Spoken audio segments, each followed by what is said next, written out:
Olá, sejam muito bem-vindos à Escola Bíblica do podcast do projeto Orais Sem Cessar. Eu sou Michele Munaretti e, como eu já venho falando, foi lançado o livro do projeto Orais Sem Cessar, As Sete Igrejas do Apocalipse. Qual delas é você?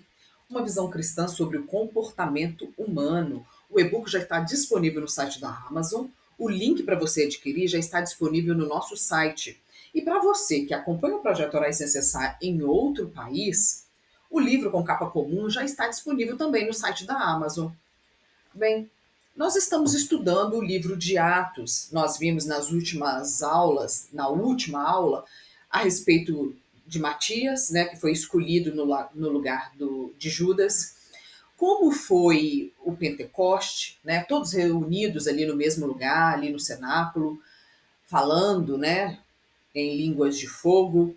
Hoje nós vamos abordar um pouco mais sobre o dom de línguas, né, as línguas estranhas e o sermão de Pedro ali no cenáculo. Mas antes eu quero te dizer, se for o seu primeiro contato com o Projeto Orais Necessário, eu te convido a conhecer as orações da palavra no site www.projetoraiscessar.com ou na nossa página do Facebook e Instagram e vir orar e aprender a palavra comigo toda semana. Bem, nós vamos começar hoje pelo dom de línguas. No livro de Atos, no capítulo 2, a partir do verso 5 está escrito: Ora, estavam habitando em Jerusalém judeus, homens piedosos, vindos de todas as nações, debaixo do céu. Quando, pois, se fez ouvir aquela voz, afluiu a multidão, se juntou a multidão, né? Que se possuiu de perplexidade, ou seja, eles ficaram perplexos, atônitos com o que estava acontecendo, porquanto cada um os ouvia falar na sua própria língua. Estavam, pois, atônitos e se admiravam, dizendo: Vede, não são porventura galileus todos esses aí que estão falando? E como os ouvimos falar, cada um em nossa própria língua materna? Somos pardos, medos, elamitas e os naturais da Mesopotâmia, Judéia, Capadócia, Ponto e Ásia, da Frígia, da Panfilha, do Egito e das regiões da Líbia, nas imediações de Cirene, e romanos que residem aqui, tanto judeus como prosélitos, cretenses e arábios. Como os ouvimos falar em nossas próprias línguas as grandezas de Deus? Todos atônitos e perplexos interpretavam uns aos outros. Que quer que quer isto dizer? Perguntavam, né? Outros, porém, zombando, diziam: estão embriagados. Bem, milhares de judeus, como nós acabamos de ler, vindo de todas as partes do mundo, né, se encontravam ali nesse cenáculo e, claro, todo mundo ficou, no mínimo, perplexo, curioso, atraído pelo esse misterioso primeiro som que eles ouviram, como de uma tormenta, como está escrito, né, na passagem ali já em Atos no capítulo 1. Além, depois de ouvir esse barulho, começaram a ouvir o que os discípulos estavam revelando ali no seu próprio idioma, né, na sua língua materna. Além disso, a multidão curiosa, né, ainda presenciaria ali o mistério que, para os que não conhecem o falar em línguas estranhas, ou línguas de fogo, como está escrito, né, ficaram ainda sem entender o que estava acontecendo. Até nos dias de hoje, quando a gente vê, por exemplo, pessoas que não conhecem ainda ao Senhor, que não têm essa intimidade, quando vê alguém falando em língua, a impressão de que eles têm que aquilo é uma zombaria, né, que aquilo não existe, que é invenção da cabeça das pessoas, nos dias atuais nós vemos muita gente zombando, né? Muito meme ainda nas redes sociais. Imaginam naquela época que foi a primeira vez que eles tiveram esse contato com essas línguas de fogo, essas línguas estranhas, né? Então ali os viajantes, né, claro, estavam perplexos ao notarem que os galileus, seguidores de Jesus, não estavam falando no seu idioma, mas em outras línguas, né? E essas outras línguas ainda era o idioma deles, dos tais viajantes, né? Mais intrigados ainda, os viajantes ficaram, eu imagino, né, ao perceberem que podiam cada um ouvir na sua língua e entender o que estava sendo dito, né, ali falado pelos galileus que não falavam, claro, aquela quantidade de língua, mas que na verdade eles estavam ali sim cheios do Espírito Santo de Deus, né? E que foi o Espírito Santo que fez toda essa proeza. O que aconteceu em Pentecostes, né, retrata os dias atuais, nem mais nem menos. Assim como alguns foram impactados, né, pelo Espírito Santo, outros zombavam. E é bem verdade que atualmente os dons, né, especialmente, excepcionalmente, o dom de línguas, tem sido usado sim, de forma leviana. E ultimamente virou inclusive motivo de escárnio. Né? Quando a gente vê na internet, então, Deus do céu, virou motivo de escárnio. Né?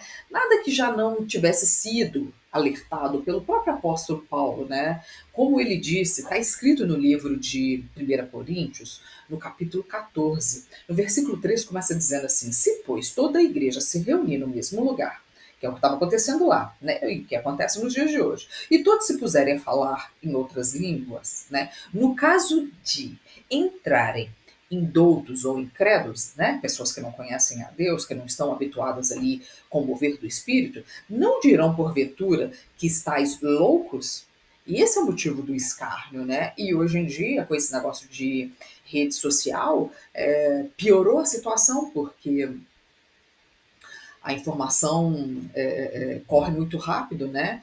É transmitida muito rápido, divulgada numa velocidade e possui um alcance inimaginável. Então, sim, hoje em dia, o dom de línguas virou motivo de escárnio, até primeiro porque tem sim também sido usado de forma leviana, é, é, infelizmente, né, não mais como dom do Espírito, mas até às vezes como uma forma de poder mostrar, né, que eu sei, eu sou, enfim. Então, claro, ali, como nos dias de hoje, também aconteceram as diferentes reações. Imagino que para os judeus estudiosos da palavra, né, apesar de já terem estudado sobre como Deus manifestou o seu poder ali, por exemplo, em Elias em Horebe, no grande vento forte, no fogo, e de como o profeta foi elevado ao céu num redemoinho, separado de Eliseu por um carro de fogo, com cavalo de fogo, ainda também estavam sem entender o que estava, né, ali acontecendo. Eles já tinham falado desse acontecimento, mas talvez ali naquele momento não fizeram essa. Linkaram esse acontecimento atual com o que já tinha ocorrido. Deviam sim, com certeza, estar se indagando o que seria toda aquela manifestação, que era totalmente nova para eles, né? Principalmente essa de falar em línguas. E mais ainda, não por profetas, porque antigamente toda essa demonstração do Senhor era designado por uma pessoa para uma pessoa específica que transmitia para o resto do povo. Mas ali não, era o próprio povo que estava sendo usado pelo Espírito Santo, né? Os próprios discípulos que faziam parte do povo, né? Então eu imagino que além de maravilhados, estavam sim confusos, né? Porque cada um ouvia falar na sua própria língua, no seu próprio idioma. Então se indagavam, né? Procurando ali uma resposta, como eles mesmos disseram. O que quer isto dizer? E no meio ali da multidão ainda havia, claro, os que zombavam dizendo, estão embriagados, né? Porque que bobagem, que palhaçada é essa? Que nem nós ouvimos hoje, nos dias de hoje, como temos visto na internet aí, em um monte de zombaria, né? De pessoas ali, se estão ou não falando em língua, se é verdade ou não, sempre tem do outro lado aqueles que estão zombando. Aos que disseram, né, que os discípulos estavam embriagados, então Pedro, né, no sermão ali no discurso, Pedro se levanta ali para defender. toma ali uma posição de autoridade, né? Uma posição de empoderado ali pelo Espírito para falar com ousadia, sem temor, literalmente confrontando o povo, né? Então Pedro responde a essas pessoas: estes homens não estão embriagados como vós pensais, por isso a nossa responsabilidade, né, também de tratar das coisas santas com esse devido temor e não profanando o nome de Deus, porque quando Pedro levantou com essa autoridade, é, eles, ele os fizeram o ouvir, né? Quando ele falou, não, não, não é bem assim. Ele passou credibilidade para as pessoas. E não é o que tem acontecido ultimamente, né? A gente vê pessoas caindo em contradição, fala uma vez fala uma coisa, fala que é o espírito, aí depois quando é confrontado a pessoa não dá outra resposta e fica um disse que me diz bem, não é, na verdade não é bem assim, não foi isso que eu quis dizer. E Pedro não, Pedro levantou com autoridade e disse: essas pessoas não estão embriagadas, porque se o verdadeiro mover de Deus, né, traz julgamento dos incrédulos, o verdadeiro mover de Deus traz julgamento dos incrédulos. Imagina aquele mover que o homem tenta convencer os outros que é de Deus. Complicado, né? Porque a pessoa que está ali do outro lado, o incrédulo, não se deixa enganar. Ele não é bobo, né? Não é uma trouxa. Tá vendo que a pessoa tá querendo se fazer, né, de abençoado, usado, profeta, enfim. É bem verdade que nós não devemos, né, suprimir o agir do Espírito Santo, muito menos atuar como se tivesse sendo usado, muito menos atuar como se tivesse sendo usado, né? E ele, que quer isto dizer? Esta era uma pergunta relacionada ao mover do Espírito Santo naquele lugar, através do dom de línguas, né? E sim, e aos que fizeram essa pergunta, Pedro respondeu citando o profeta Joel, quando Joel fala que nos últimos dias acontecerá, disse Deus, que do meu espírito derramarei sobre toda a carne, e os vossos filhos e as vossas filhas profetizarão. Os vossos mancebos terão visões, e os vossos velhos sonharão sonhos. E também do meu espírito derramarei sobre os meus servos e minhas servas naqueles dias, e profetizarão. Então, quando Pedro tomou a palavra ali, usou de autoridade, de conhecimento, ele demonstrou aos incrédulos, né, que tinha conhecimento da palavra do Senhor e deu uma explicação plausível pela qual eles, talvez muitos, não só deixaram de zombar, como muito provavelmente acreditaram quando ele ainda citou a palavra, né? Dando ali uma resposta coerente com o contexto bíblico, né? Foi transformador esse sermão de Pedro, foi transformador o Pentecoste ali na vida, né? Daqueles que presenciaram a tal ação do Espírito Santo. No próprio Pedro, ele deve ter sido tão cheio do Espírito Santo que teve essa ousadia de falar com autoridade, né, de citar a palavra, né? Pedro, aquele Pedro que até então tinha negado Jesus, que era inconstante, impossível, foi ali transformado com autoridade, né? Então ali, como está escrito na palavra, então se levantou Pedro, né? Então se levantou Pedro com os 11 e erguendo a voz, os advertiu nestes termos: varões judeus e todos os habitantes de Jerusalém, tomai conhecimento disso e atentai nas minhas palavras. Pedro explicou, né, aos zombadores que os apóstolos e os demais companheiros que estavam ali sendo usados pelo Espírito não estavam embriagados, porque principalmente ele deve ter citado: o judeu não tocava em bebida, em vinho, né, antes ali da adoração matinal.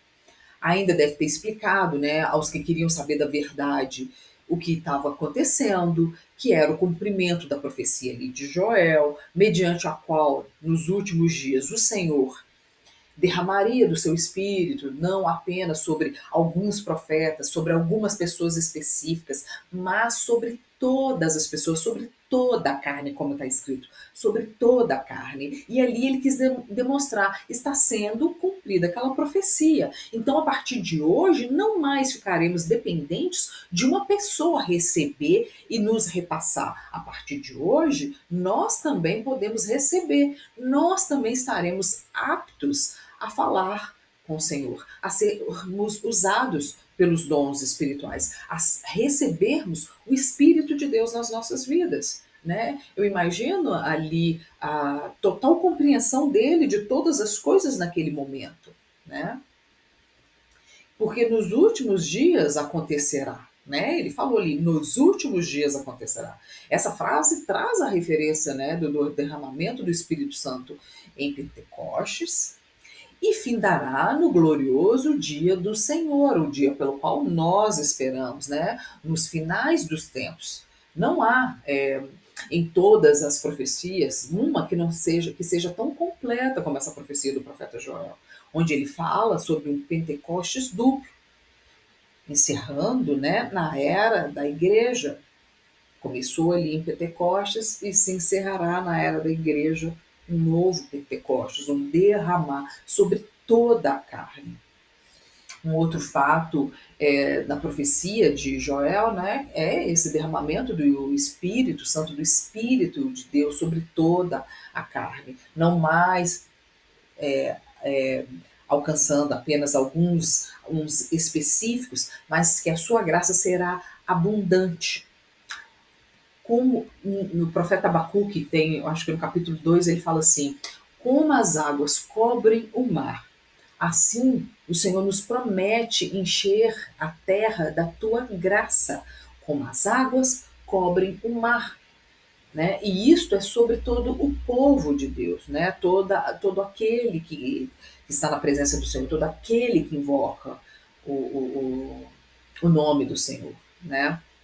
Ali no tema do sermão de Pedro, Pedro demonstra nas suas falas, né, explicando ali os ouvintes, principalmente os que não criam, dizendo, dirigindo a palavra dele aos varões israelitas, né, diretamente ali na consciência dos ouvintes, dando explicação, citando a palavra, né, e não como se fosse uma fábula, como se ele estivesse falando dele mesmo, de conhecimento próprio, ou daquilo que ele pensa ou que ele acha, mas dando demonstração de poder ali através do poder dado a eles naquele momento. Né? Deve ter sido, imagino que maravilhoso. É, na verdade, maravilhoso para quem já passou por esse tipo de experiência dentro da igreja, que já teve ali um contato com uma revelação verdadeira, sabe como é impactante, né? A palavra do Senhor, a revelação, o verdadeiro mover de Deus.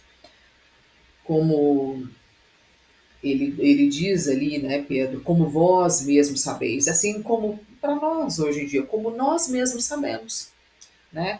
É, aqueles que conhecem, Pedro falou com eles, como vós bem sabeis, ele estava referindo à palavra, né? Ele não baseou a sua fala em lenda, mas em fatos reais, que foram revelados ali através da palavra de Deus, que era conhecida do povo, assim como nós, como ele falou com ele assim, como vós mesmos sabeis, como nós hoje mesmo sabemos, também através da palavra de Deus. Tudo aquilo que foge da palavra do Senhor, sim, devemos desconfiar. E que seja a pessoa se disser que ela é profeta, que ela é missionária, que ela é enviado do Senhor, não importa o título. Se ele fugir da palavra, sim, devemos desconfiar. Então, apesar de Pedro, né, não ter como expor a prova da ressurreição, inclusive, eu imagino que uma das coisas ali, Pedro continua no capítulo 2 do livro de Atos, né, dando no seu sermão, falando para o povo, né, esse Jesus, aquele a qual ele começa contando a história lá desde Davi, que morreu, ressuscitou. E claro, Pedro não tinha como dar-lhe uma prova da ressurreição, porque quando nós estudamos os evangelhos, nós vamos lembrar que foi obrigado a ser espalhado no meio do povo que os discípulos haviam levado o corpo de Cristo do túmulo, né? Era para que as pessoas não acreditassem que o Senhor tinha ressuscitado. Então, Pedro falou ali com autoridade, afirmando que Cristo havia ressuscitado, citando as Escrituras, mostrando ali realmente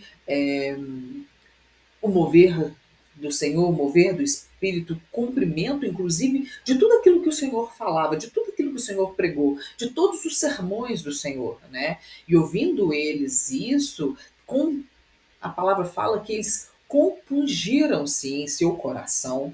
Pedro estava tão cheio do poder que ele conseguiu convencer as pessoas, né? Eles se compungiram, eles se arrependeram, eles entenderam a palavra, compreenderam com o coração e perguntaram aos apóstolos: então, o que faremos agora? Está escrito assim: que faremos, varões, irmãos? Chama inclusive os discípulos de irmãos. Que faremos, varões, irmãos? Então Pedro ali continua, face a essa indagação, essa compungida, né, dessa multidão compungida ali, arrependida, com um verdadeiro conhecimento, com um coração quebrantado, né? Fizeram ainda essa pergunta: e agora, já que é assim, já que é isso, o que nós vamos fazer? Então, Pedro respondeu ali, né? Arrependei-vos e cada um de vós seja batizado em nome de Jesus, né? Para para a remissão dos vossos pecados, né? E assim também vós recebereis o dom do Espírito Santo. Está escrito, né? Pois para vós outros é a promessa, para vossos filhos, para todos os que ainda estão longe, né? Para quantos o Senhor, nosso Deus, chamar. Então, veja bem como um verdadeiro mover do Senhor consegue convencer os corações. O resultado ali do sermão de Pedro é que eles aceitaram a palavra, foram batizados, havendo ali um acréscimo naquele dia de quase 3.000 almas. Quando a gente começa a ler o livro de Atos, a palavra fala que tinha quase 120 pessoas. E no final do dia, depois de toda essa manifestação, termina ali o capítulo 2 falando um acréscimo naquele dia de quase 3.000 almas, né? Olha só o resultado de um sermão onde o pregador era realmente o porta-voz do Espírito Santo.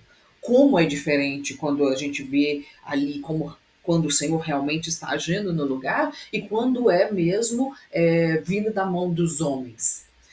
Começou o livro falando que na manhã era quase 120 pessoas e antes de findar o dia o número aumentou para quase 3.000 pessoas, para quase 3.000 almas, né? É engraçado como o Senhor trabalha em todas as coisas, porque ali na vinda do Espírito Santo estava iniciando, né, a vinda da graça a todas as pessoas, o derramamento da graça. Quando a gente vê, quando Moisés desceu com as tábuas da lei pela segunda vez ali do monte, né?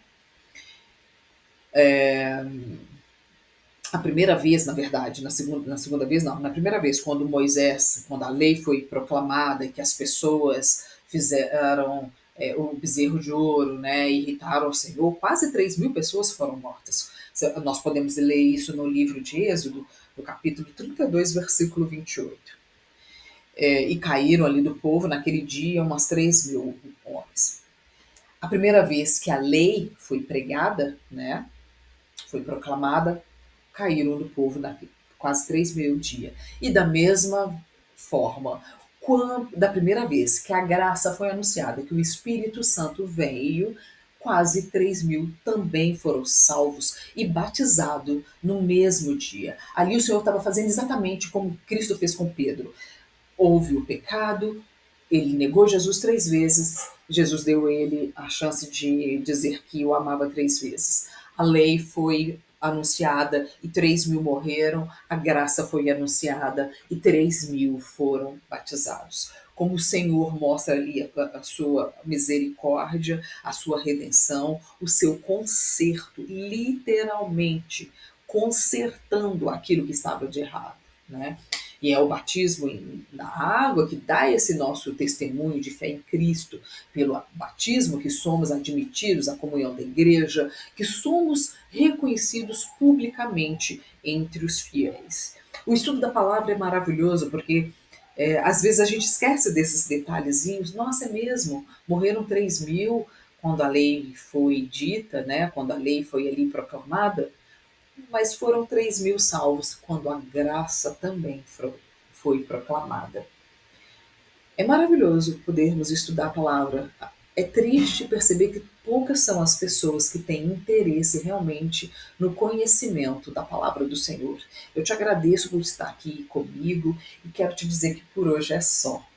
Mas eu venho te pedir, te convidar a acompanhar as próximas aulas do Escola Bíblica do podcast do projeto Orais sem Cessar. Até a próxima aula.